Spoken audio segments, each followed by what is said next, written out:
The special favor of Allah, Awliya Allah. The universe is the body and its soul, Awliya Allah. Alhamdulillahi Rabbil Alameen. Wassalatu wassalamu ala Sayyidil Mursaleen. Amma ba'd, fa'awudu billahi minash shaitanir rajim. Bismillahir Rahmanir Rahim. As-salatu wassalamu alayka ya Rasulullah wa ala alika wa ashabika ya Habiballah. As-salatu wassalamu alayka ya Nabi Allah wa ala alika wa ashabika ya Nur Allah. MashaAllah, viewers of Madani Channel, welcome to yesterday, today and tomorrow. And yes, what is this program about? Well, in this series of programs, we try to look at the rich heritage of Islam. Allah Azza wa Jalla has blessed us with the deen of Islam, and within the deen of Islam we have so many pious people in our past, so many pious people to look at, so many pious personalities, and so we need to learn from their lives. You know, they need to be our role models. They need to be the people that we look up to. They need to be the people that we forward. And inshallah, during this program, we try to look into the lives of the people of the past. We learn something from yesterday so we can make a change today, so we can have a better tomorrow. And inshallah, today we're going to talk about great personality of Islam, a personality that we've heard of. We've heard the name, we've heard about him. Well, when I say we've heard about him, we know, I think nearly every Muslim will know something about this personality. They'll know something about this person, but I think it's incumbent upon us that we know more about this personality, that he becomes one of our role models, one of our people to look up to, one of the people that we follow and aspire to be like. You know, I remember that once there was a teacher, and a teacher said to the children, "What do you want to be when you grow up?" And one of the children said, "I want to be a pilot. I want to be a truck driver. I want to be a bus driver. I want to be a doctor. I want to go to the army." And one child said, "Miss, I want to be a Sahaba." And the teacher looked at the child and said, "You want to become a Sahabi? You want to become a companion of the Prophet of Allah sallallahu alaihi wasallam?" And the teacher asked the child, and the child said, "Yes, that's what I want to become. I want to become a Sahabi. I want to become a companion of the Prophet of Allah sallallahu alaihi wasallam." And the teacher said, "Do you know that you cannot become a companion of the Prophet of Allah sallallahu alaihi wasallam?" And the student said, "Yes, I know that, but I want to be like them. I want to be like them." And when the parent asked the child that, "Why is it that you want to be a Sahabi? Why is it you want to be like the companions of the Prophet of Allah sallallahu alaihi wasallam?" And the child replied that every day my mother, before I go to sleep, she reads me a story of the life of the companions of the Prophet of Allah sallallahu alaihi wasallam. And you know, when I read that, I thought to myself that what a different household that will be. The household in which children are aspiring to be like the companions of the Prophet of Allah sallallahu alaihi wasallam. And that household in which children are aspiring to be doctors, lawyers, barristers. Again, I'm not saying it's haram to be like this, but just think what the difference in them two households will be, how different the aspirations of them children will be, what they're looking up to, what their role models in society will be. That child will have a role model of a doctor, of a lawyer, of a barrister, of a truck driver, an airplane pilot. But this one, Allahu Akbar. And where the Prophet of Allah sallallahu alaihi wasallam said, "Follow this, my companions are like stars, follow them and you will never ever go astray." And today inshallah we're going to talk about a famous companion of the Prophet of Allah sallallahu alaihi wasallam. But before we begin, I like before the beginning of every program, and the majority of the programs that you see on Madani Channel, we'd like to give you a blessing of reciting salawat durud pak upon the Prophet of Allah sallallahu alaihi wasallam. And the reason why we do this, the intention behind it, is that you become aware of the blessings. As a result of becoming aware of the blessings, you start acting upon this and start becoming habitual in reciting durud pak. You remember these blessings, you pass these blessings on to others, so that other people can also become habitual, and you can also get the reward as well.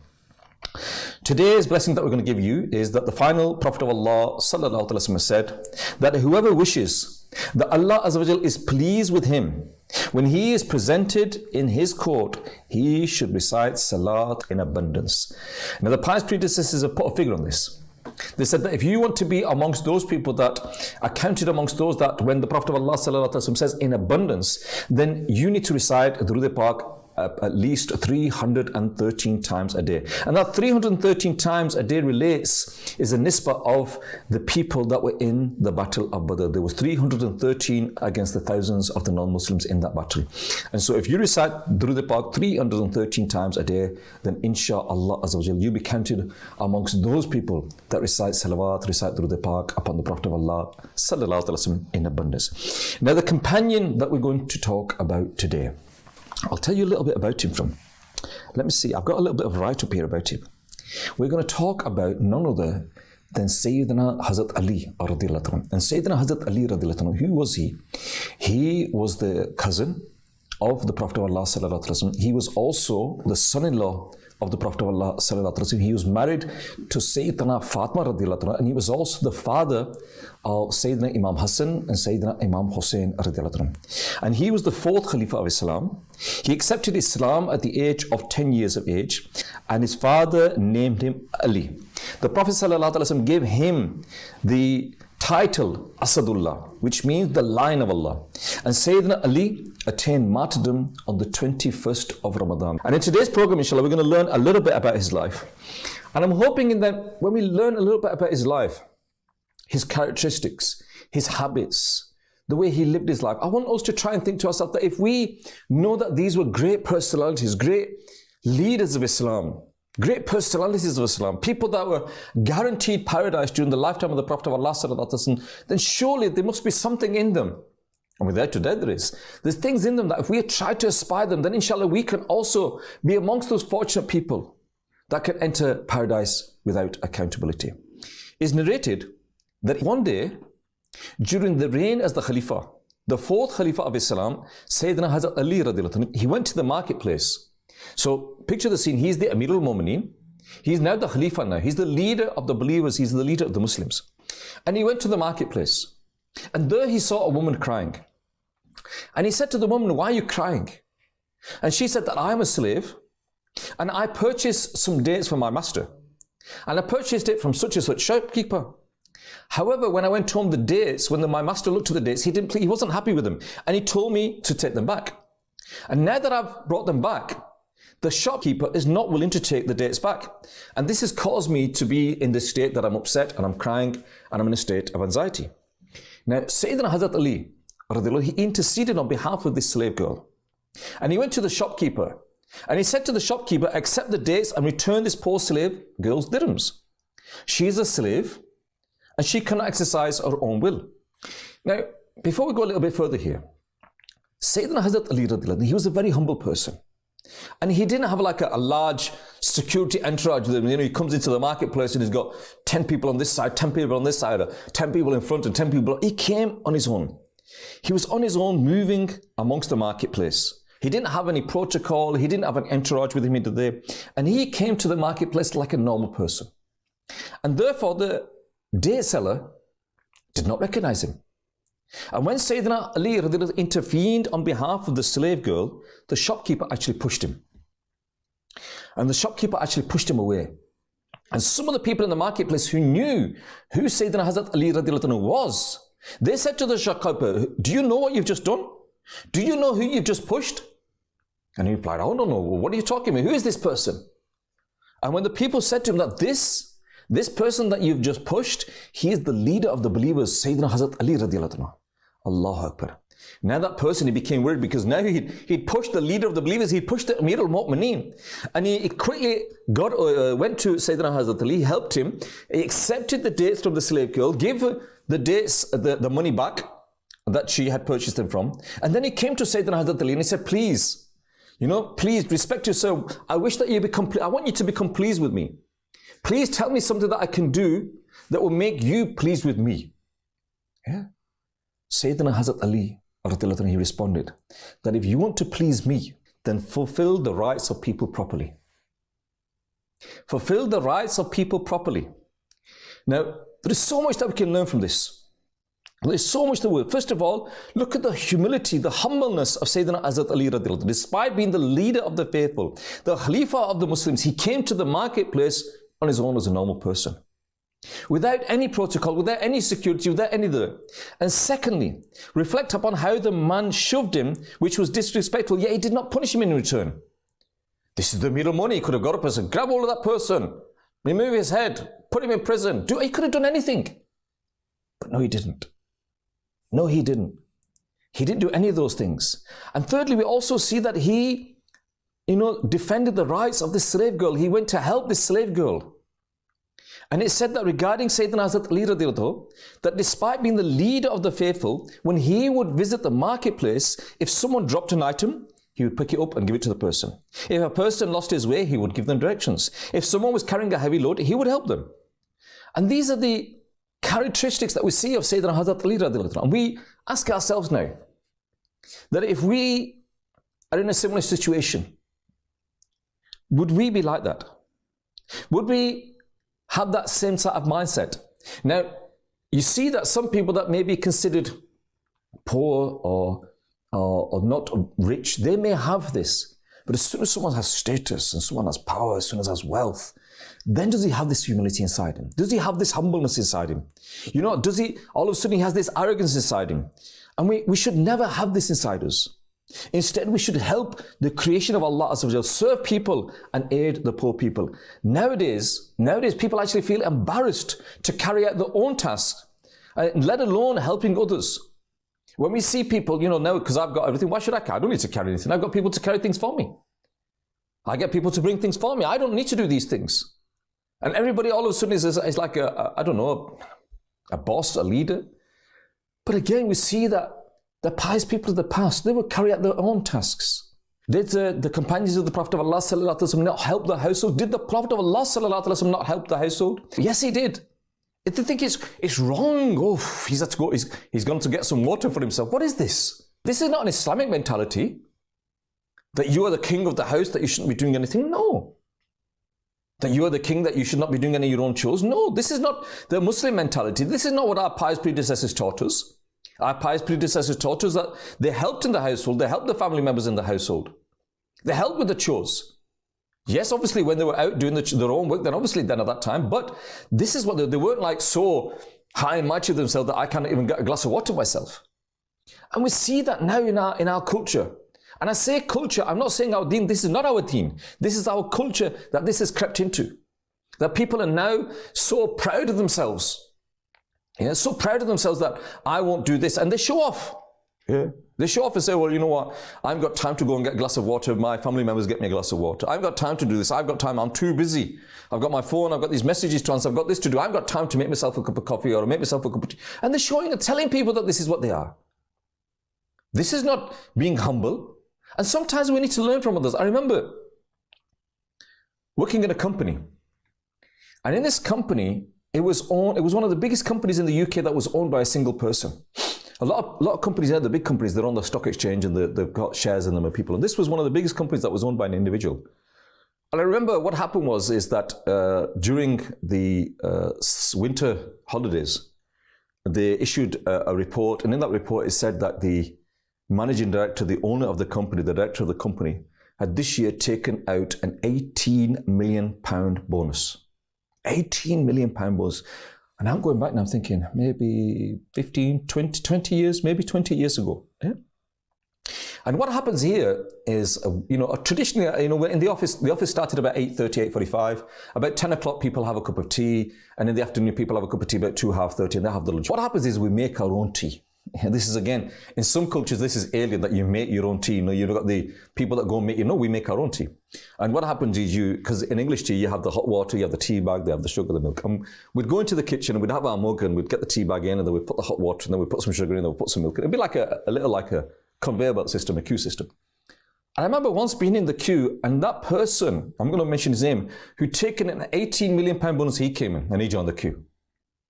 And someone looked at him and said, you know what? Just because you got an £18 million bonus doesn't mean to say you can jump the queue. They said, no, I'm not going to jump the queue. I'm not going to jump the queue.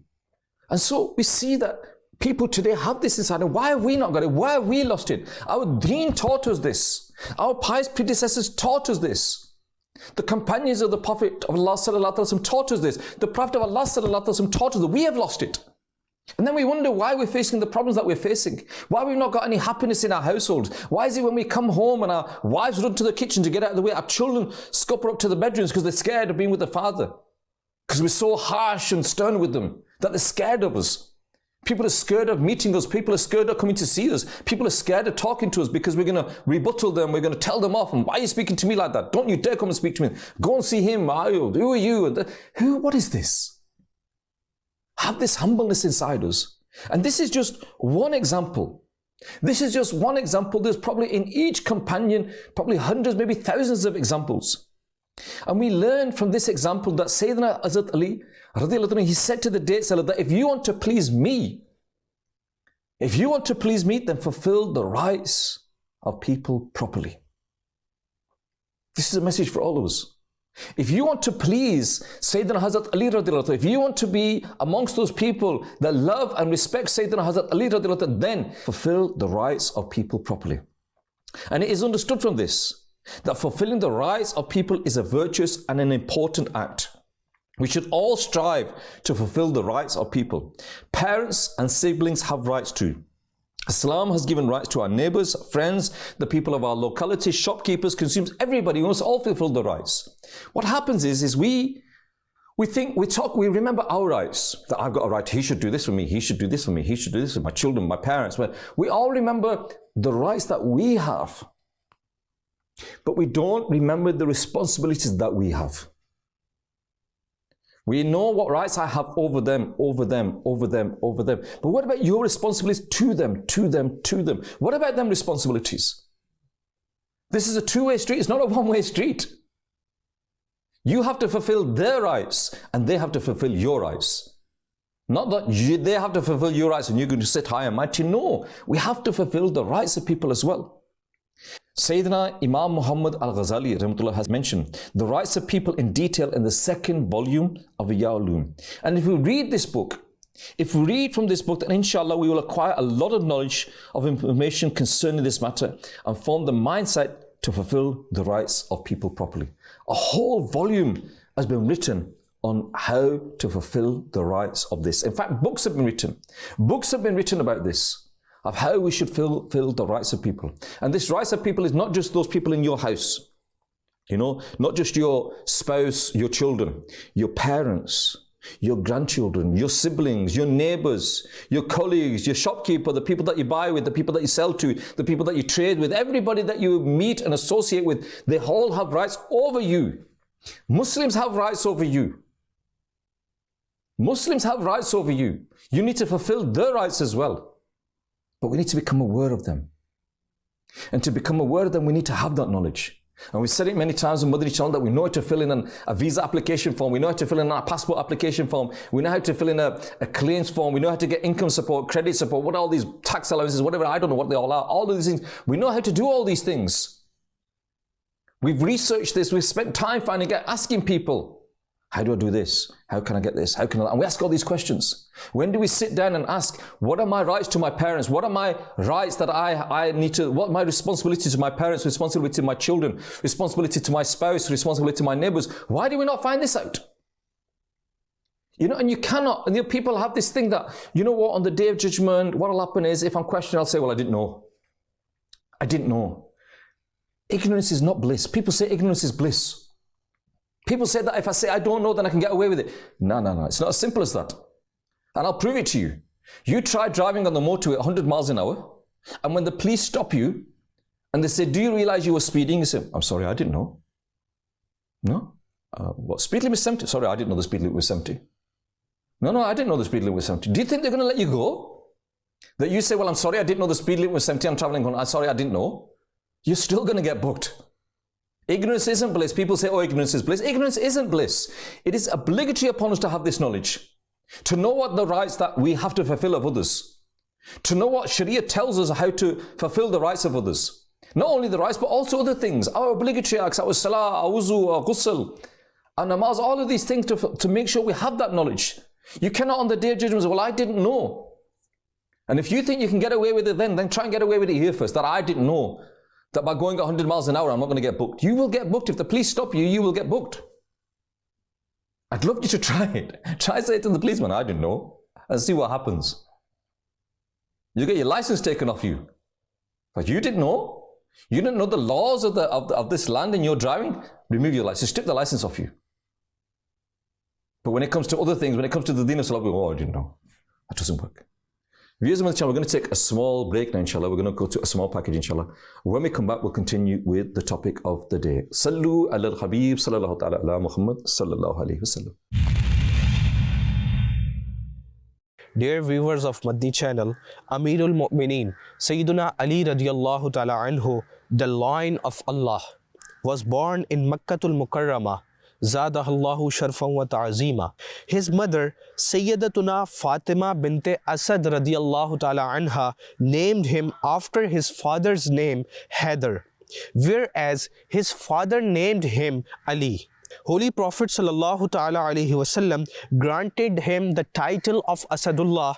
Apart from these titles, Murtaza, that is chosen, Qarar, that is one striking back repeatedly, Shere Khuda, that is the Lion of Allah, and Mawla Mushkil Kusha are his famous appellations, that is titles.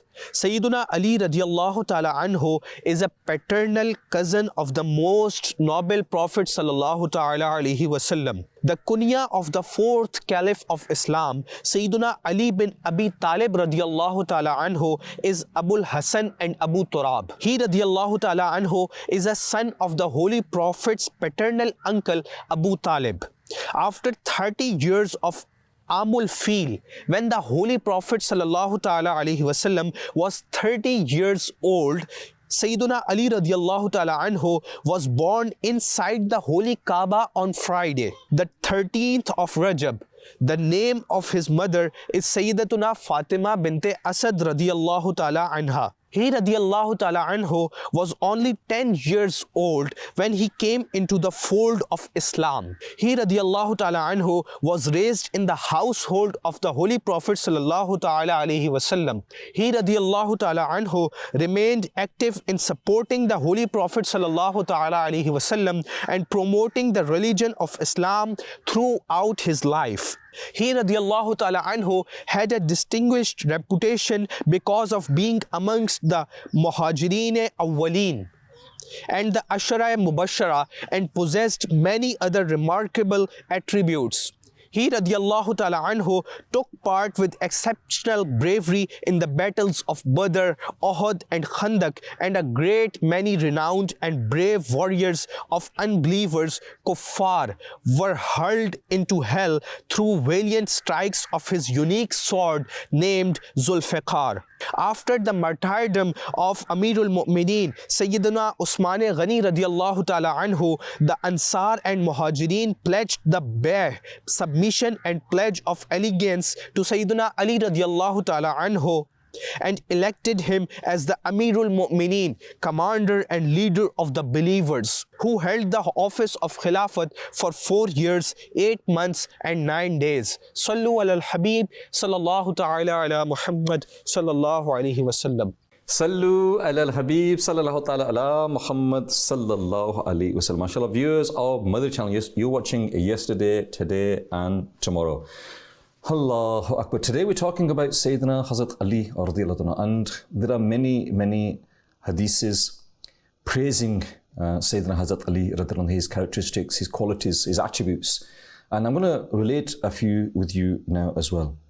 It states that Sayyidina Abdullah bin Masud radiallahu anhu narrates that the Prophet of Allah sallallahu alaihi wasallam, he used to look, Allah, listen to this, he used to look at the face of Ali, Sayyidina Hazrat Ali radiallahu, he used to look at his face as a worship. Looking at his face, Allahu Akbar. This status was exclusive to Sayyidina Hazrat Ali radiallahu. To look at his face was a form of worship. None of the companions had this status, only Sayyidina Hazrat Ali radiallahu had this, it was exclusive to him. It was the practice of Sayyidina Abu Bakr Siddiq radiallahu to gaze, just look at the face. He used to just look at the face of Sayyidina Hazrat Ali radiallahu anhu. And one day his daughter, the mother of the believers, Sayyidina Aisha Siddiqa radiallahu anhu, she said, "Dear father, I've observed that when you see Sayyidina Ali radiallahu anhu, you gaze at him and then you leave. What is the reason for this? Why is it that you look at him? Yeah. before you leave, you look at him. Sayyidina Abu Bakr radiallahu anhu replied, "Oh my daughter, I heard the Prophet of Allah sallallahu alaihi wasallam saying, indeed, looking at the face of Ali radiallahu anhu is an act of worship." Looking at his face is an act of worship. This act of worship was carried out by the companions and the fortunate tabi'een. These are those fortunate people that had these blessings. How can we get these blessings? How can we be blessed with beholding the vision of Sayyidina Hazrat Ali in our dream? Fortunate people that have that vision of him and are able to see him in the dreams. And if you can see Sayyidina Hazrat Ali, it is a form of worship that you have seen him. Allahu Akbar. We're going to take a small break now. We're going to go to a kalam of the day. Inshallah, when we come back, we're going to continue with this topic. We've got another hadith and then some things that we can try and learn and act upon as well. Let's go to the kalam of the day. Sallu ala al-Habib sallallahu ta'ala ala Muhammad sallallahu alayhi wa sallam.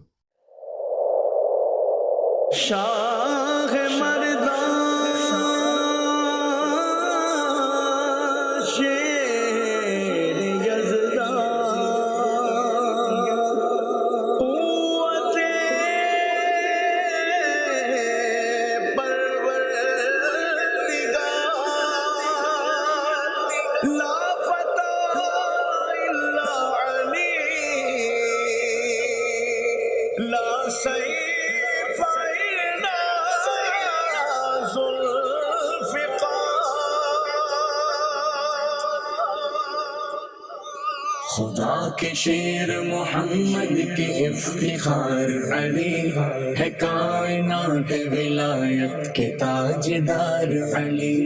خدا کے شیر محمد کے افتخار علی ہے، کائنات ولایت کے تاجدار علی.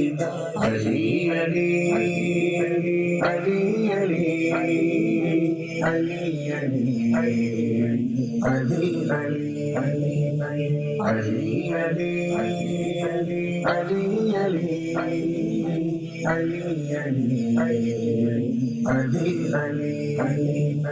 جناب زغرہ کے خاوند نامدار علی، جناب زغرہ کے خاوند نامدار علی، جناب زغرہ کے خاوند نامدار علی.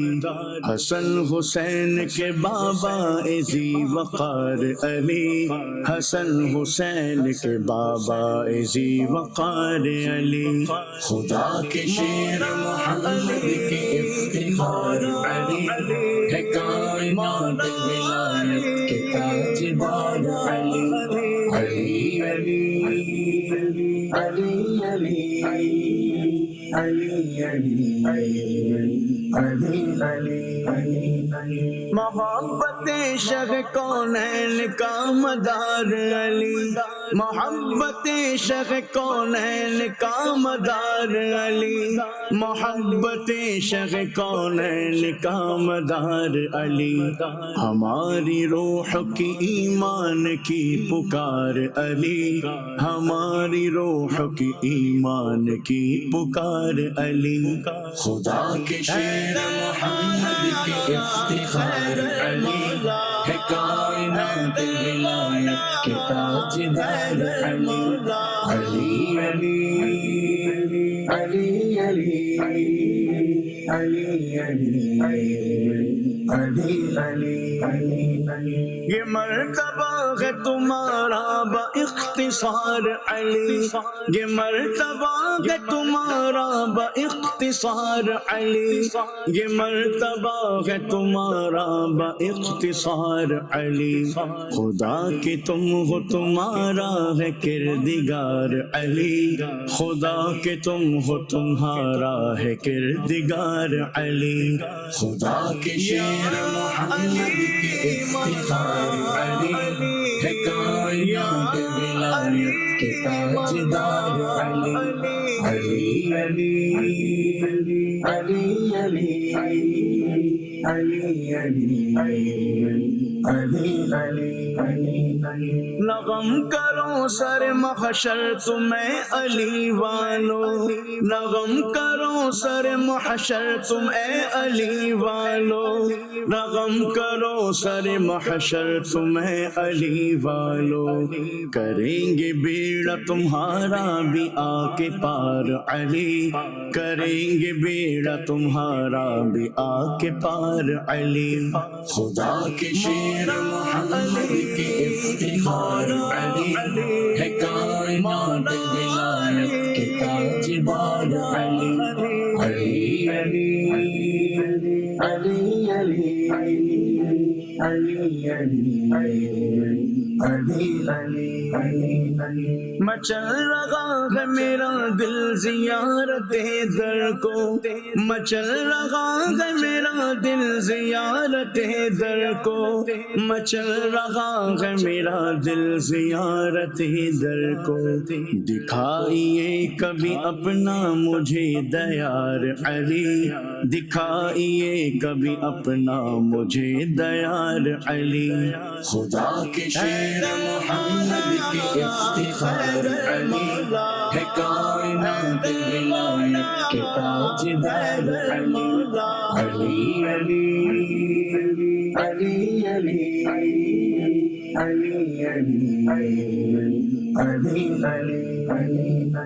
مہک رہے ہیں ابھی تک میرے حروف سخن، مہک رہے ہیں ابھی تک میرے حروف سخن، مہک رہے ہیں ابھی تک میرے حروف سخن، زبان سے نکلا تھا ارفق بس ایک بار علی، زبان سے نکلا تھا ارفق بس ایک بار علی، خدا کے شیر محمد کے افتخار علی ہے، کائنات ولایت کے تاجدار علی علی علی علی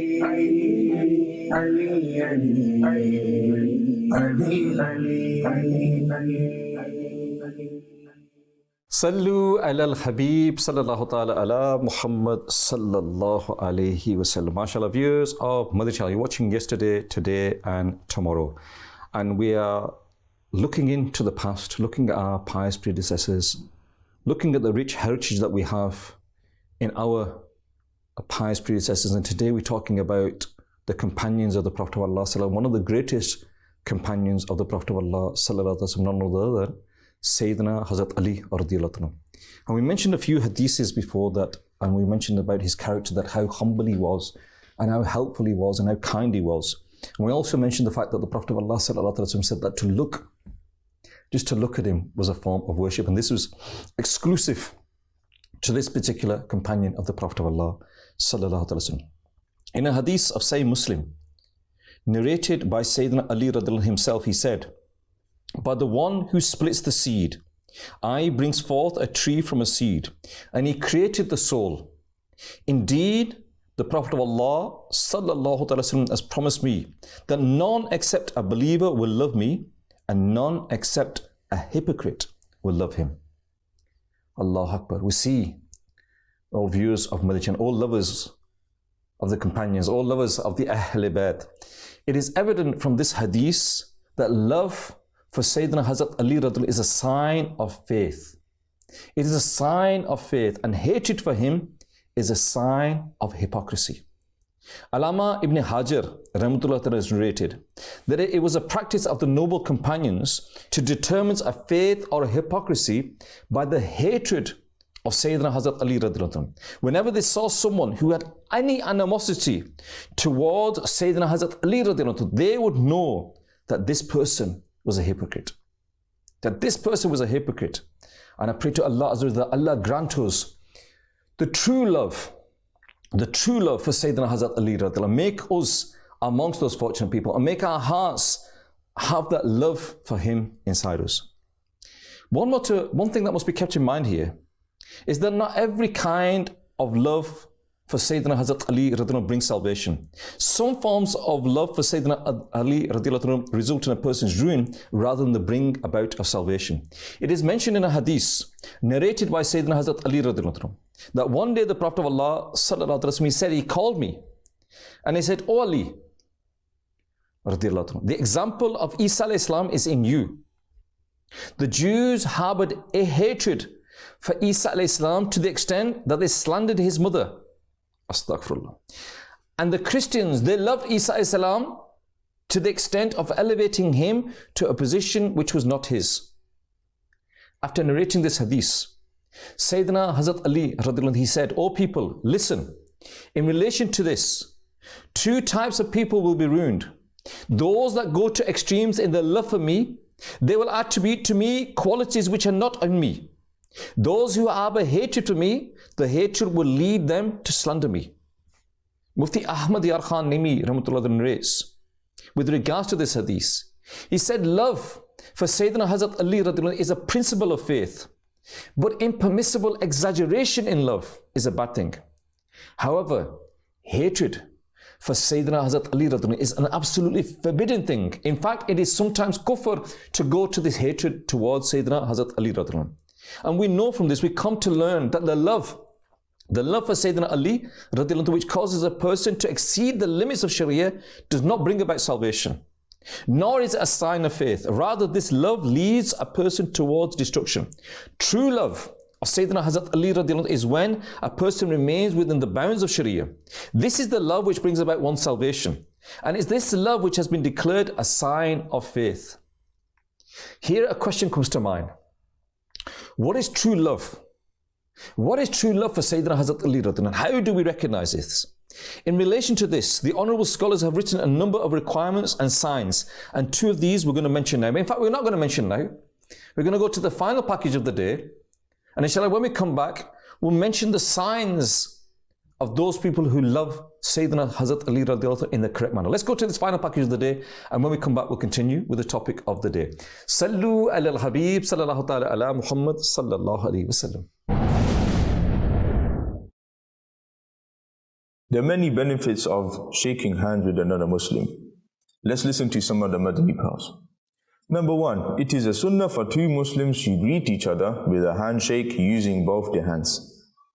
Number two, also make salam when you depart, and a handshake is also permissible. Number three, the most dignified Prophet sallallahu ta'ala alayhi wa alihi wasallam has stated, when two Muslims greet each other with a handshake and ask about each other's well-being, then Allah Azza wa Jal sends down 100 blessings between both of them, after which 90 blessings are descended for the one who greets more cheerfully and asks about the well-being of his brother more cautiously. Number four, when two friends greet each other with a handshake and recite Salat ala Nabi upon the Prophet sallallahu ta'ala alayhi wa alihi wasallam, then their sins of the future and the past will be forgiven before they move apart.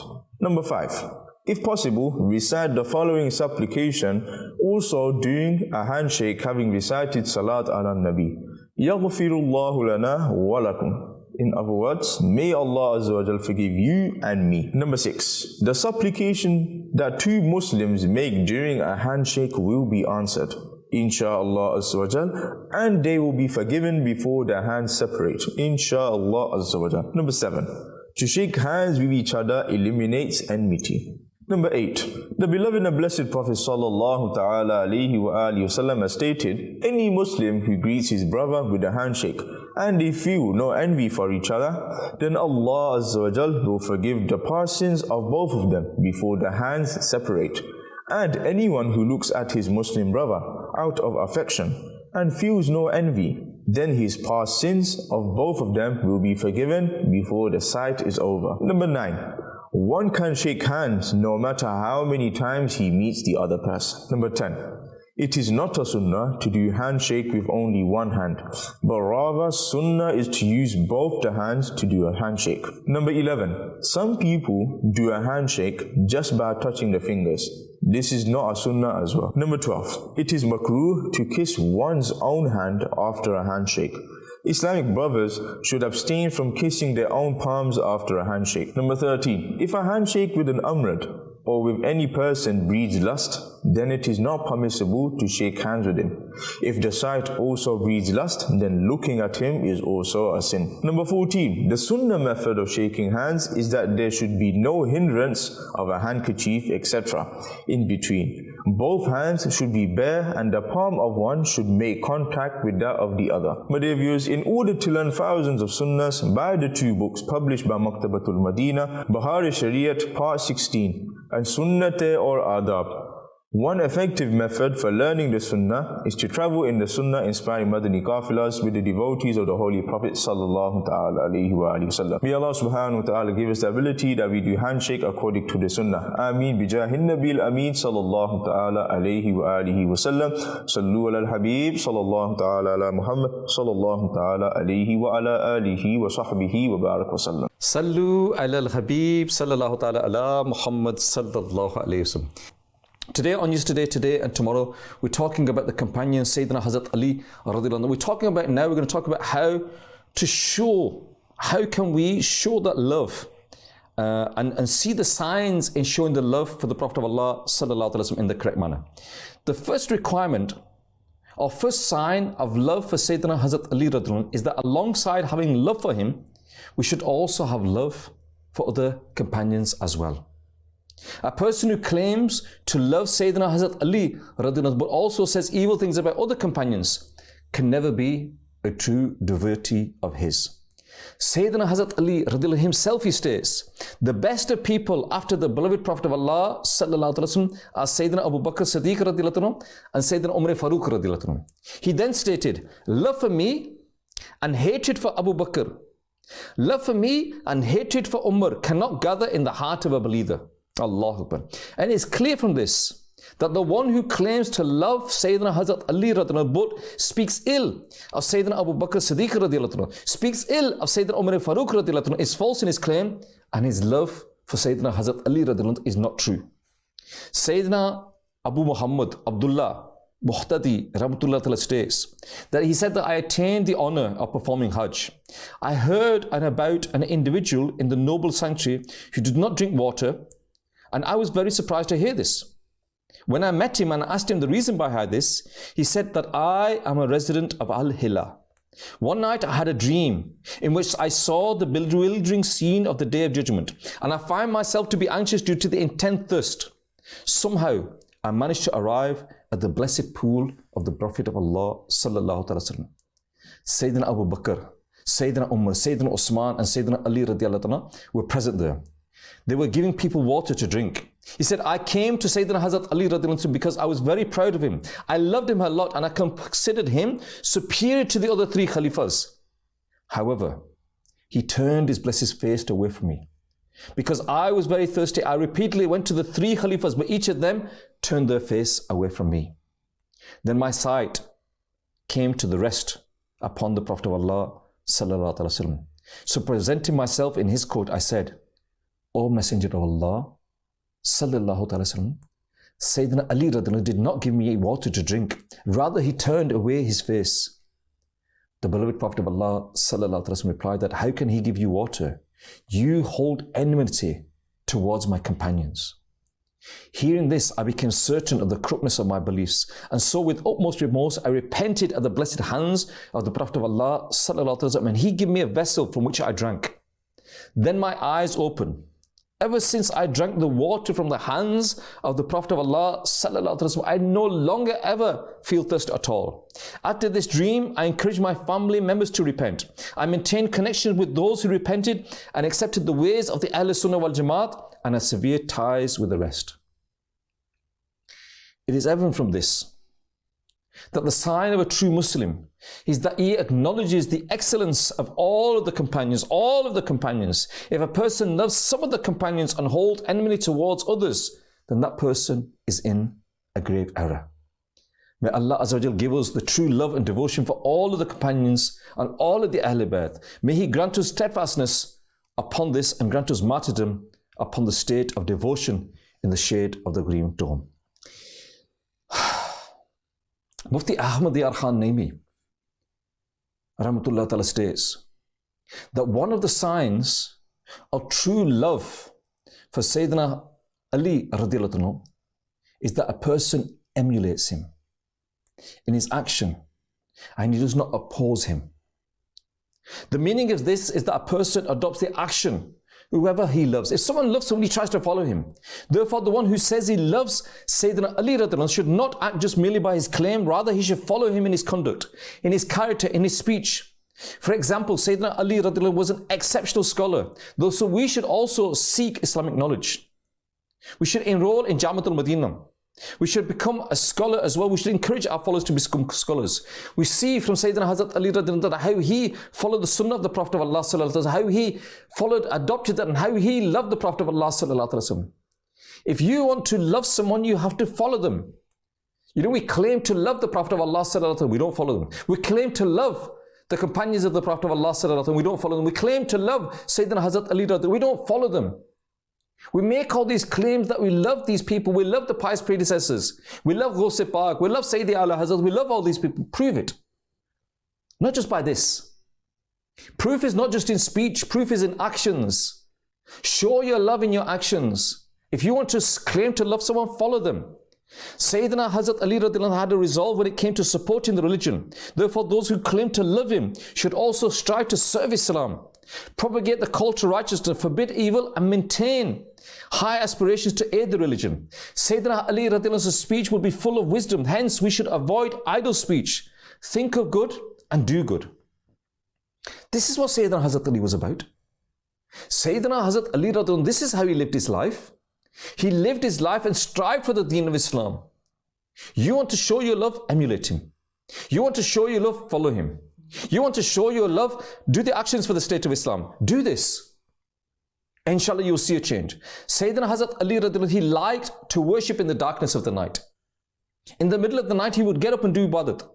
We should also strive to excel in ibadat, fulfill the fara'id and wajibat, and alongside these, experience the pleasure of worship as well. Being a Muslim is not just 1 month in a year. Being a Muslim is not just 1 day in a week. Being a Muslim, a lover of the Prophet of Allah sallallahu alaihi wasallam, is not just 1 day in a year where you go on a march and claim to love the Prophet of Allah sallallahu alaihi wasallam. Being a lover of the Prophet of Allah sallallahu alaihi wasallam, lover of the companions, is not just staying up all night and praising them and for the rest of the year opposing them. No. If you want to be a lover of the Prophet of Allah sallallahu alaihi wasallam, if you want to be a true Muslim, then this job, the job description for this is not 1 day, 1 month, 1 night. It is 365 days, 24 hours a day, all your life. A person who loves does not deter. If we love the Prophet of Allah sallallahu alaihi wasallam, we should follow him. We should respect him. Show that respect. Don't do anything to damage the mission that he, the Prophet of Allah sallallahu alaihi wasallam, has brought. I've said it before on Madani Channel that each and every one of us, we are an ambassador of Islam. You might not say, well, I cannot do anything for the sake of Islam. I not can sit here on this chair and do a speech like we've just done in the last 45 minutes. No, maybe you can't do that. But one thing I want to say, if I was to go to the whole list of the hundreds of actions that Dawat Islami takes part in, the different hundreds of job roles of all the people that are working for Dawat Islami, just Dawat Islami, the hundreds of job roles that are all serving the deen of Islam, and you were to go through all of them, and you say, I can't do this, and you went through all of them, and you say, I can't do any of them. There's one thing you can do. There's one thing that you can do. You can make sure that you don't do anything to damage the image of Islam. Because what happens nowadays is when somebody performs an action, it is not Abu Bakr, it is not Zayd, it's not Ali, that is not Khalid that's done it, it's a Muslim has done it. And I remember, like I said, I used to work in office, the environment, I still do. When I'm in the office environment, and if there's a party, if they're going to the pub to have a drink, it used to be a tradition on Fridays, luckily that stopped now, but every Friday they would say to me, are you coming? I'd say no, and sometimes they would say, why not? And I say, well, I'm a Muslim, I don't drink alcohol, and they say, well, that person does, and they rattle off the names of Muslims. So each and every one of you is representing your deen of Islam. Each and every one of you is an ambassador of Islam. So on the day of Eid, when we go out and we celebrate, you are representing Islam. When you go out into the marketplace, you are representing Islam. When you have business dealings with people, you are representing Islam. People look at you. They look at you as a Muslim and think that, is this person a nice person? Is this person how he's living his life? The story I mentioned on Madani Channel, I've only got 2 minutes, I'll very, very quickly mention this. An Imam moved to a new town. He was traveling on the bus to the masjid. When he got on the bus driver gave him extra change. He came to the back of the bus. He looked at the change. He realized that he was given an extra 20 pence or 50 pence. And all of the journey, inside he was arguing with himself. Should I give it back? Should I not give it back? Should I give it back? Should I not give it back? Thinking it's such a huge company. What difference does it make? What difference does it make? Only 50p. And he made a decision that he wasn't going to return it. And as he went to the front of the bus to get off the bus, he stopped. And he returned and he gave the money. He changed his mind and he gave the money back. And he said to the bus driver, the conductor, he said that you gave me too much money. You made a mistake. And the bus driver said, no, I didn't make a mistake. And he said, no, you gave me too much. He said, no, I didn't make a mistake. I give you that money on purpose. And the reason why I give it you on purpose, I was told that Muslims are honest people today. I was checking, I was trying to find out that are Muslims honest? And today you proved to me that Muslims are honest. And that Imam, he said, I got off the bus and before I walked to the masjid, I sat on the ground and I started crying. And I said, Ya Rab, today I nearly sold my Iman for 50p. People are looking to you, your actions. So if we claim to love Sayyiduna Hazrat Ali, if we claim to love the Prophet of Allah, if we claim to love the pious predecessors, the companions, then live your life like them. Not just praise them, emulate them. Not just praise them, follow them. Not just praise them, adopt their characteristics. Try to be like them. Yes, I know. You can say we can never be. I know we can never be like them. But at least we can try to follow in their footsteps. So that when people look to us, they don't see a negative image of Islam, they see a positive image of Islam. I pray to Allah that we can all maintain the positive image of Islam. We all can live our lives in such a way that when people look to us, they think that these people are good and I want to be like this. What are these people about? And that brings them closer to the faith of Islam. Viewers of Madani Channel, you've been watching yesterday, today and tomorrow. Until the next time, keep watching Madani Channel. Sallu ala al-Habib sallallahu ta'ala ala Muhammad sallallahu alayhi wa sallam. The special favor of Allah. Holy Allah. The universe is the body and its soul. Holy Allah.